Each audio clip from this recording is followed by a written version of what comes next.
So they're from Brazil. So they're from Brazil. They're handmade shoes from Brazil. They're made from recycled material. About 70-75% of the shoe is recycled.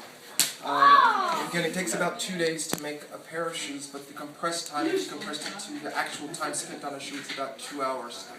The shoe is cut from the fabric, and all the individual elements are sewn onto the shoe. These pieces, for instance, are individually cut, and left side, right side, they might vary a little bit, but all of this is hand sewn. The shoe is put onto a mold and is hand formed by a guy that we call a puchador.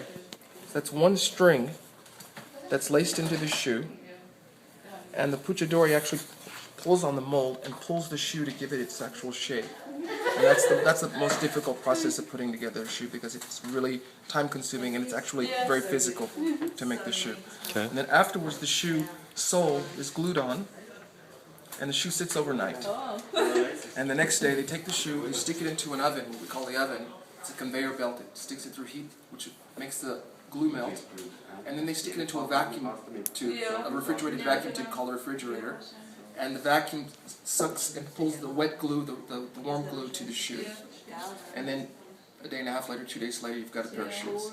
Wow. So, and the shoes you can actually stick in the washing machine, cold water. We recommend not spinning them or putting them in the dryer, but you can actually wash the shoes, and they're really comfortable.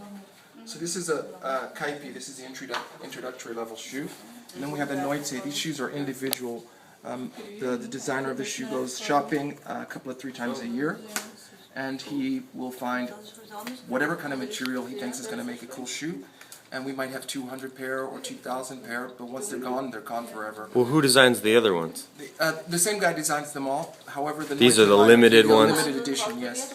Limited edition. So for this one, for instance, we've got a light blue canvas material with a black, I don't want to call it snakeskin because it's not skin, it's a fake snakeskin backing. None of the materials are animal. No, they're all No leather, no. leather, no. Really? No. There's talk about having a leather line coming in, but sourcing leather, first of all, we don't want to buy anything new, so it would have to be recycled leather material. Everything is recycled? Everything is recycled. 75% of the shoe is recycled. I can't say everything, but 75% of the shoe is recycled. The soles are not recycled. The labels are not recycled. The eyelets and the laces obviously are not recycled, but the rest of the shoe is recycled or end of stock. And how much do they cost? The entry-level line is 59 Swiss francs, about 59 bucks, 60 bucks.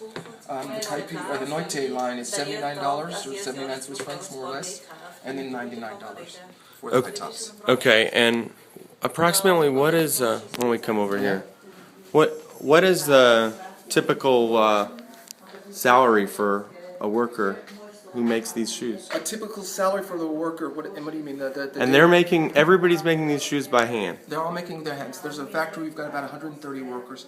They're all signed on contracts. Is it like an assembly line, or is it like one person makes a shoe by themselves? There's like a puchador team in each factory. There's the women that are sewing, and the seamstresses are in a factory. And then we have the quality control, the people that are actually doing and putting the glue and molding the shoes, sticking them into the oven, or putting them into the refrigerator.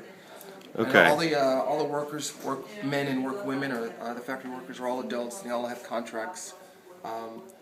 And how much do they make? I would have to go into that with the owner of the company, because I don't actually have the actual pricing information. They're local contracts, so they're paid in Brazilian. Was it real in Brazil? I think so, yeah, but supposedly they're paid. They're paid a fair wage. A fair wage, like a living. Everybody is paying.